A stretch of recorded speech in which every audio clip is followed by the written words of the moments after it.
আগামী 2026 সালের ফেব্রুয়ারির প্রথমার্ধে রমজান শুরুর এক সপ্তাহ আগে ইনশাআল্লাহ বাংলাদেশে আগামী জাতীয় সংসদ নির্বাচন অনুষ্ঠিত হবে। এই বিষয়ে কোনো সংশয় সন্দেহ নেই। সরকারের তরফ থেকেও নেই, নির্বাচন কমিশনের তরফ থেকেও নেই, আমাদের তরফ থেকে তো না থাকারই কথা। আমরা তো আরো আগেই নির্বাচন চেয়েছিলাম। তো এই নির্বাচন অনুষ্ঠান সম্পর্কে দুই একটি রাজনৈতিক দল বিভিন্ন রকমের বক্তব্যের মধ্য দিয়ে একটু বিভ্রান্তি ছড়ানোর চেষ্টা করছে, সেটা দৃশ্যমান। তবে সেটা রাজনৈতিক কৌশল হিসেবে নির্বাচনের সময় বিভিন্ন রাজনৈতিক দল বিভিন্ন রকমের কৌশল অবলম্বন করে থাকতে পারে, এটা তার অংশ হতে পারে। তবে আমাদের আহ্বান থাকবে, আমরা ফ্যাসিবাদ বিরোধী জাতীয় ঐক্য যেটা সৃষ্টি হয়েছে সেটাকে শক্তিতে পরিণত করে আগামী দিনে সুষ্ঠু, শান্তিপূর্ণ, গণতান্ত্রিক প্রক্রিয়া একটা নির্বাচন অনুষ্ঠান করি এবং এই জাতির প্রত্যাশা, শহীদের প্রত্যাশা, আমাদের অঙ্গীকার অনুসারে একটা শক্তিশালী গণতান্ত্রিক রাষ্ট্র নির্মাণ করি এবং যেটা বাংলাদেশের বর্তমানে সবচেয়ে অগ্রাধিকার। এবং আমরা মনে করি বাংলাদেশের রাজনৈতিক জীবনে এটা একটি ঐতিহাসিক ঘটনা হবে, সারা পৃথিবীর মধ্যে দৃষ্টান্ত স্থাপনকারী একটা সুষ্ঠু, শান্তিপূর্ণ বাদ নির্বাচন হবে, যার জন্য আমরা সারা জাতি অপেক্ষমান। আমি তো বললাম, এগুলো রাজনৈতিক কৌশল হিসেবে নির্বাচনের আগে দুই একটি রাজনৈতিক দল হয়তো মাঠের বক্তৃতায় উত্থাপন করছে, কিন্তু নিম্নকক্ষে পিআর নিয়ে কোনো আলোচনা আমাদের জাতীয় ঐক্যমত্য কমিশনে ছিল না, কোনো এজেন্ডায় ছিল না, টেবিলে ছিল না। তো সুতরাং এই বিষয়ে আমি কোনো এখানে বক্তব্য দিতে চাই না। পিআর এর বক্তব্য, মাঠের বক্তব্য মাঠেই দেয়া হবে। বাংলাদেশে বর্তমানে নির্বাচনী আবহাওয়া বিরাজমান, নির্বাচনী আমেজ, জনগণ সবাই নির্বাচনমুখী হয়ে গিয়েছে, প্রার্থীরা জনসংযোগ করছে।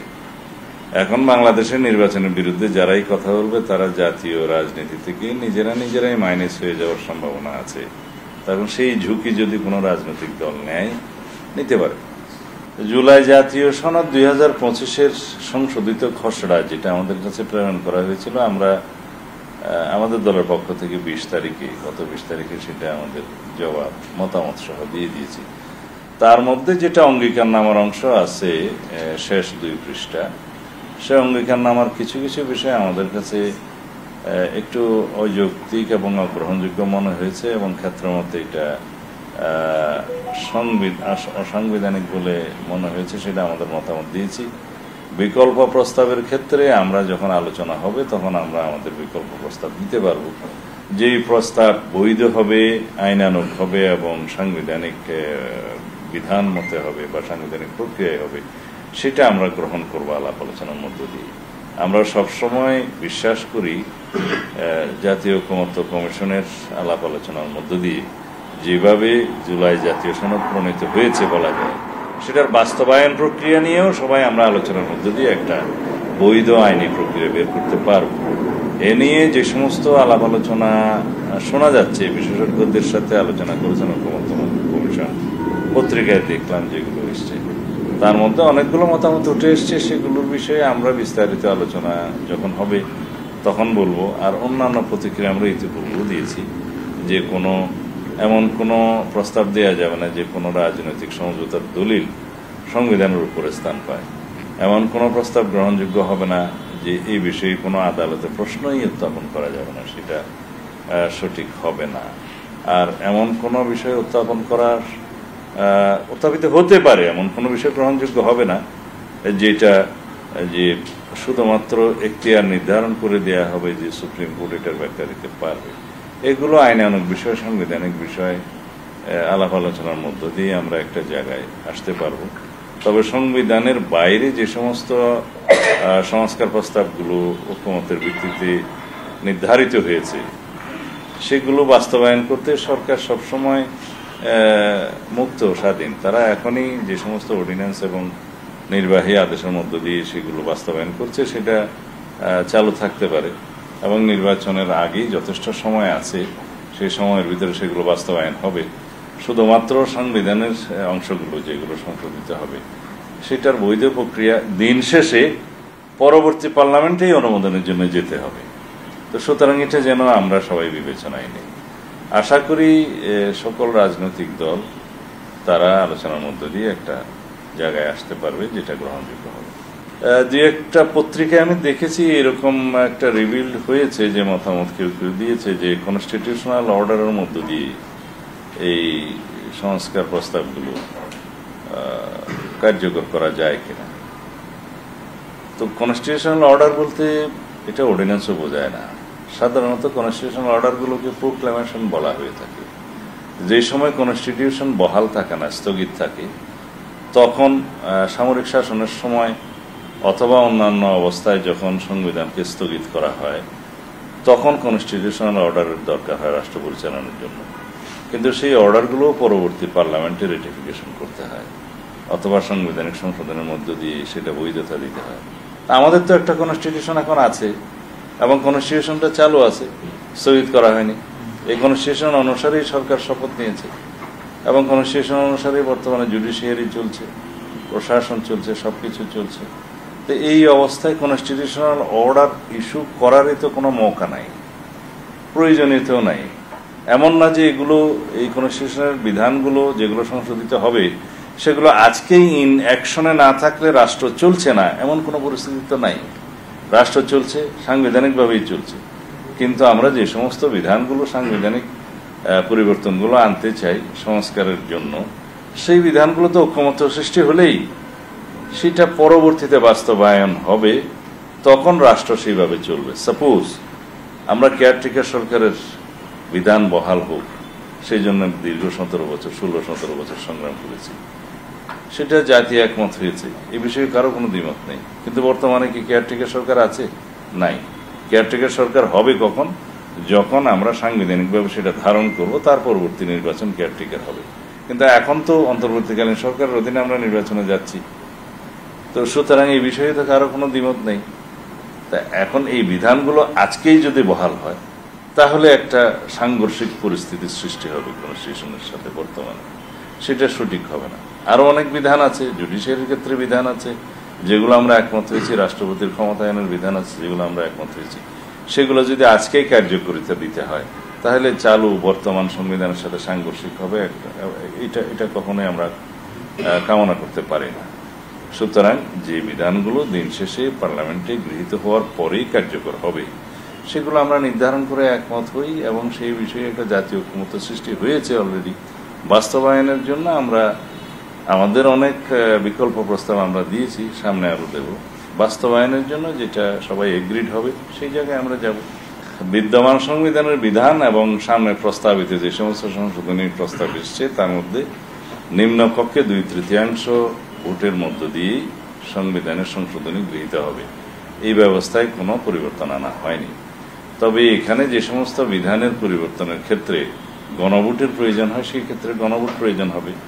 যেমন সংবিধানের প্রস্তাবনা, মূলনীতি আর্টিকেল 8, 48, 56 and আর্টিকেল 142 ইটসেলফ, যেটা সংবিধান সংশোধনের প্রক্রিয়া, এগুলোতে যদি কোনো পরিবর্তন আসে পরবর্তীতে গণভোটের বিধান আছে, সেটা হবে before sign by the president. আর আমরা 2টা প্রভিশন আমরা প্রস্তাব করেছি এবার, যে কেয়ারটেকারের প্রভিশনগুলো আর্টিকেল 58 ক এবং ক 2 পরিচ্ছেদ, এইগুলো যদি কেউ ভবিষ্যতে পরিবর্তন করতে চায় সেই ক্ষেত্রেও 2/3 মেজরিটিতে পাশ হওয়ার পরেও গণভোটে যেতে হবে, সেটা আমাদেরই প্রস্তাব। তো সুতরাং এখন কিভাবে সংবিধান সংশোধনী হবে সেখানে কোনো বিকল্প প্রস্তাব কারো নেই, সেটা যা আছে তাই। আমরা এখানে কোনো জটিলতা সৃষ্টি করতে চাই না, জটিলতা আহ্বানও করতে চাই না। জাতি যেহেতু 2024-এর গণঅভ্যুত্থান পরবর্তী পরিস্থিতিতে এক ঐক্যমত হয়ে সংবিধানের 106 অনুচ্ছেদ অনুসারে সুপ্রিম কোর্টের মতামতের ভিত্তিতে এই অন্তর্বর্তীকালীন সরকার গঠনের জন্য মত দিয়েছে এবং তারা শপথ নিয়েছে এবং এই সরকার বৈধভাবেই চলছে। সুতরাং এই সরকার যে নির্বাচনের সময়সীমা ঘোষণা করেছে, নির্বাচন কমিশন প্রস্তুতি নিচ্ছে, এই ধারাবাহিকতার মধ্যে আমরা কোনো রকমের আবার কোনো অসুবিধার সৃষ্টি হোক সেটা চাই না। তত্ত্বাবধায়ক সরকার ব্যবস্থা আজকেও যেটা সুপ্রিম কোর্টের আপিলের ডিভিশন রিভিউতে শুনানি ছিল, সেটা আশা করি সেখানে জনগণের পক্ষে রায় হবে। সেটা বহাল হওয়ার পরেও সেই বিধানটা পরবর্তী নির্বাচনের জন্য হবে, এই নির্বাচন নয়, আসন্ন নির্বাচনের জন্য নয়। এখন অন্তর্বর্তীকালীন সরকার তো বস্তুত বলতে গেলে কেয়ারটেকার সরকারি, তত্ত্বাবধায়ক সরকারি। তাদের প্রধান কাজ হচ্ছে একটি শান্তিপূর্ণ, সুষ্ঠু, অবাধ, নিরপেক্ষ জাতীয় সংসদ নির্বাচন অনুষ্ঠান করা। এই জাতীয় সংসদ নির্বাচন অনুষ্ঠানের লক্ষ্যেই তাদেরকে জনদাবির প্রেক্ষিতে এই সংস্কার আনতে হচ্ছে। বিচারের বিষয়টা আলাদা। বিচার যে সরকারই থাকুক আসুক, সবাইকে এই বিচার চালু রাখতেই হবে গণহত্যা এবং মানবতা বিরোধী অপরাধের দায়ে যারা অভিযুক্ত আওয়ামী ফ্যাসিস্ট গোষ্ঠী, সেটা আলাদা। তো সুতরাং সংস্কার এবং নির্বাচন এটা করতে হচ্ছে একটা জনগণের চাহিদার ভিত্তিতে, জাতির চাহিদার ভিত্তিতে এবং অভ্যুত্থানের প্রত্যাশা অনুসারে একটা সংস্কারকৃত রাষ্ট্র কাঠামো, সংস্কারকৃত রাষ্ট্র এবং জাতি বিনির্মাণ হোক, সেটা সবাই চায়। সেই জন্য এই কাজটা তত্ত্বাবধায়ক সরকারের আগের সময়ের এখতিয়ারের মধ্যে ছিল না। এই এখতিয়ারটা জনগণই সরকারকে দিয়েছে। তো সুতরাং এই ইন্টারিম গভর্নমেন্ট বস্তুত তত্ত্বাবধায়ক সরকারের রোল প্লে করলেও তাদের দায়িত্বটা একটু বেশি। সেই জন্য আমরা চাই অন্তর্বর্তীকালীন সরকারের সময়ে, ঘোষিত সময়ে নির্বাচনটা হবে এবং এটা অলরেডি মাঠে নির্বাচনের আবহাওয়া বিরাজ করছে। মানুষ নির্বাচনের সাথে সম্পৃক্ত হয়ে গেছে, জনগণ এবং প্রার্থীরা জনসংযোগে ব্যস্ত আছে। তা আশা করি এর মধ্যে অন্য কোনো কিছু ভাববার অবকাশ নেই। এভাবেই নির্বাচনটা হবে, এই সরকারের অধীনেই হবে। কোনো দল নির্বাচনে না যেতে চাইলে সেটা তার রাজনৈতিক স্বাধীনতা, গণতান্ত্রিক স্বাধীনতা বটে। তবে আমরা আশা করব জনপ্রত্যাশার বিরুদ্ধে যে কোনো দল এই নির্বাচনে অংশগ্রহণ থেকে বিরত থাকবে, সেটা খুব স্বাভাবিকভাবে এদেশের জনগণ নিবে না। কোনো যৌক্তিক কারণ যদি থাকে, তারা সেটা সংশ্লিষ্ট সকল কর্তৃপক্ষের সাথে আলোচনা করতে পারে।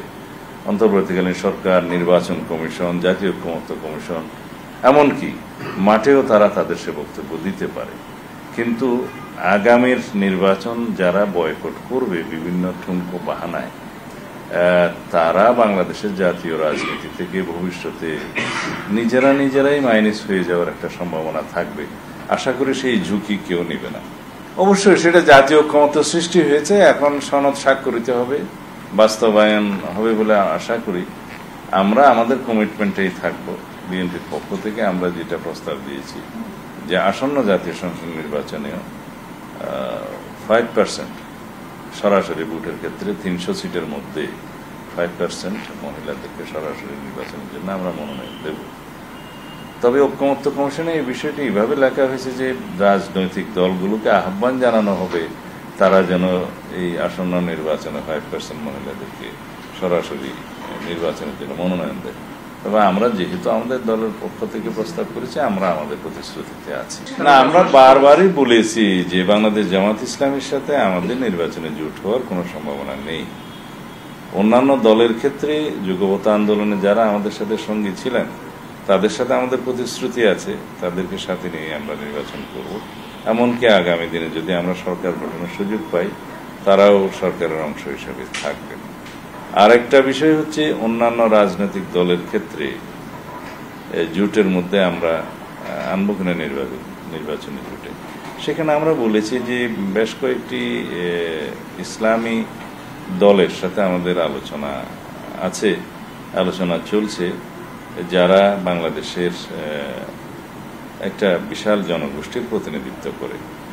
আর বাংলাদেশের মানুষের প্রতি আমাদের একটা বিশ্বাস এবং আস্থা আছে যে জাতীয়তাবাদী দলের আদর্শ হিসেবে আমরা ইসলামী মূল্যবোধে বিশ্বাস করি। আমরা মহান আল্লাহর উপর আস্থা এবং বিশ্বাস স্থাপনকারী সংবিধানের প্রস্তাবনায় সেই দল, আমাদের নেতা শহীদ রাষ্ট্রপতি জিয়াউর রহমান দলের প্রতিষ্ঠাতা, তিনি সংবিধানে বিসমিল্লাহির রহমানির রহিম সংযোজন করেছেন এবং মহান আল্লাহর উপর আস্থা এবং বিশ্বাস স্থাপন করেছেন রাষ্ট্র পরিচালনার মূলনীতির অংশে এবং প্রস্তাবনায়। তো সেই ক্ষেত্রে আমরা ইসলামী ঘরানার বেশ কিছু দলের সাথে আমাদের আলাপ আলোচনা আছে, তারা আমাদের সাথে জুটে আসতে পারেন। তবে সেই সিদ্ধান্ত এখনো চূড়ান্ত হয়নি, সেটার জন্য আমাদের অপেক্ষা করতে হবে। এর বাইরে অন্যান্য যে কোনো গণতান্ত্রিক রাজনৈতিক দল যারা ফ্যাসিবাদ বিরোধী রাজনৈতিক আন্দোলনে ছিল, গণতান্ত্রিক আন্দোলনে ছিল, তাদের মধ্যে যদি কেউ কেউ আমাদের জোটে অন্তর্ভুক্ত হয়, সেটা পরবর্তীতে দেখার জন্য অপেক্ষা করতে হবে। নির্বাচনী কৌশল হিসেবে আমরা জোটের গঠনের ক্ষেত্রে কি কি কৌশল অবলম্বন করব সেটা সবকিছুই এখনো খোলাসা করে বলার সময় আসেনি। বাংলাদেশ জাতীয়তাবাদী দল প্রতিষ্ঠিত হয়েছে এই দেশের জনমানুষের প্রত্যাশা পূরণের জন্য। বাংলাদেশ জাতীয়তাবাদী দলের রাজনৈতিক ইতিহাস হচ্ছে সংস্কারের ইতিহাস এবং রাজনৈতিক প্রতিশ্রুতি পূরণের ইতিহাস। আমাদের দলের ইতিহাস হচ্ছে জনগণের আস্থা অর্জন করে উন্নয়ন এবং সমৃদ্ধির ইতিহাস। আমাদের যে চ্যালেঞ্জগুলো সামনে আছে আমরা মনে করি ৩১ দফার ভিত্তিতে আমরা রাষ্ট্র কাঠামো সংস্কারের যে বিশাল পরিকল্পনা নিয়েছি তার একটি অংশ কেবল জাতীয় ঐক্যমত্য কমিশন পালন করছে, কিন্তু এর বাইরেও আমাদের অনেকগুলো কমিশন করার প্রস্তাব আমাদের ওখানে আছে। সেই কমিশনগুলোর মাধ্যমে আমরা রিকমেন্ডেশন যেগুলো পাবো জাতীয় ভিত্তিতে ব্যাপক একটা আলাপ আলোচনার মধ্য দিয়ে একটা ন্যাশনাল কনসেনসাস তৈরির মধ্য দিয়ে সেই রিকমেন্ডেশনসগুলো সুপারিশগুলো বাস্তবায়ন করার জন্য আমরা এখন থেকেই প্রস্তুতি নিচ্ছি। বিভিন্ন কর্মসূচি প্রণয়নের কাজে আমরা হাত দিয়েছি হেলথ সেক্টরে, যেমন আমরা সবার জন্য স্বাস্থ্য এবং সবার জন্য খাদ্য এই কর্মসূচি আমরা প্রণয়ন করছি। যেমন আমরা ফ্যামিলি কার্ড দেব, প্রায় 50 লক্ষ ফ্যামিলি কার্ড প্রথমে দেয়া হবে প্রারম্ভিকভাবে, যেটার মালিক হবে সেই পরিবারের যিনি নারী, প্রধান নারী তার কাছে। তারপরে আমরা বেকারত্ব মোচনের জন্য, বেকার সমস্যা দূরীকরণের জন্য বলেছি আমরা যে 18 মাসের মধ্যে 1 কোটি কর্মসংস্থানের পরিকল্পনা করা হবে। এইভাবে বেকার ভাতা প্রচলন করা কিছু সময়ের জন্য এবং শিক্ষা ব্যবস্থার ব্যাপক বৈপ্লবিক পরিবর্তন আনা, জ্ঞান ভিত্তিক, মেধাভিত্তিক, প্রযুক্তি নির্ভর শিক্ষা ব্যবস্থা প্রণয়ন করা বা চালু করা, এগুলো বিশাল কর্মযজ্ঞ আমাদের এখন চলছে পরিকল্পনা বাস্তবায়নের জন্য। এই চ্যালেঞ্জগুলো আমাদের আছে বিকজ এই সমস্ত পরিকল্পনা বাস্তবায়নের জন্য আমাদের বিশাল আর্থিক সক্ষমতার প্রয়োজন। তার উপর ভিত্তি করেই আমরা আমাদের সমস্ত পরিকল্পনাগুলো আগাবো। আমাদের লক্ষ্যই হবে জনগণের অর্থনৈতিক মুক্তি, এদেশের অর্থনৈতিক মুক্তি, এবং ভিত্তি হবে সংস্কার। এবং সংস্কারের মধ্য দিয়ে যদি আমরা যাই, আমরা অর্থনৈতিক ভিত্তিও করতে পারবো এবং জাতীয় অগ্রগতিও করতে পারবো, মেধা জ্ঞান নির্ভর প্রযুক্তি নির্ভর সমাজ গঠন করতে পারবো। আর তারুণ্যের যে রাজনৈতিক ভাবনা এবং তাদের যে অংশগ্রহণ, এই দুইটাকেই আমরা ধারণ করব, নিশ্চিত করব। এই হচ্ছে আমাদের আগামী দিনের চ্যালেঞ্জ। তা আশা করি জনগণের সাথে আমাদের একটা ঐক্য হবে এবং আমাদের মানসিকতার সাথে জনগণের চাহিদার একটা মিল হবে, তাহলেই পরে আমরা এই লক্ষ্যগুলো অর্জন করতে পারবো। These are the challenges. এখন এগুলোকে আমরা সাজাচ্ছি সুন্দরভাবে। যদি আমরা জাতীয় ঐক্যমত্যটা বজায় রাখতে পারি, ফেসিবাদ বিরোধী জাতীয় ঐক্যটাকে শক্তিতে পরিণত করতে পারি এবং আগামী দিনে ফেসিবাদের যাতে উৎপাত, যেটা আমরা সন্দেহ করি, সেটাকে যদি আমরা প্রতিরোধ করতে পারি, তাহলে পরে ইনশাআল্লাহ আমরা খুব সাকসেসফুলি আমাদের সেই সমস্ত অ্যাচিভমেন্টগুলো আমরা অর্জন করতে পারবো, আমরা অ্যাচিভ করতে পারবো।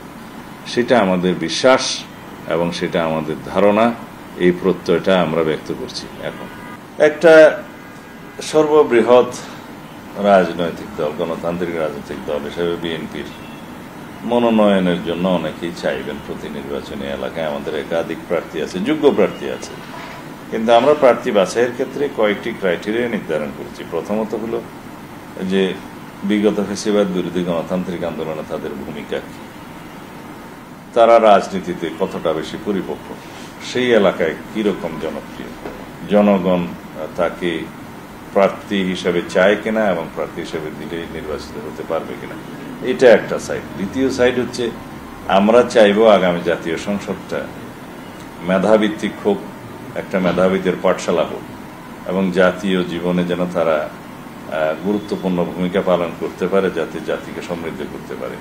সেই হিসাবে আমরা একটা তারুণ্যের অংশকেও সেখানে প্রতিনিধিত্ব করার জন্য বিবেচনা করব এবং যারা মেধাভিত্তিক রাজনীতি করবে, রাজনীতির বিকাশের জন্য, চর্চার জন্য এবং সমস্ত আলোচনার কেন্দ্রবিন্দু হিসেবে যেহেতু জাতীয় সংসদ, সেখানে তারা প্রতিনিধিত্ব করলে যাতে জাতীয় উপকৃত হয়, সেই রকম চিন্তা ভাবনা আমাদের আছে। তো সুতরাং একেবারে সনাতনী পদ্ধতিতে যে একদম আগের মতো ট্রেডিশনালি বয়োবৃদ্ধ নেতাদেরকে সবসময় মনোনয়ন দেওয়া হবে, সেই চিন্তা চেতনার বাইরেও আমরা এইগুলো আলোচনায় রাখছি। সেটা আগামীতে প্রার্থী মনোনয়নের ক্ষেত্রে আপনারা দেখতে পাবেন।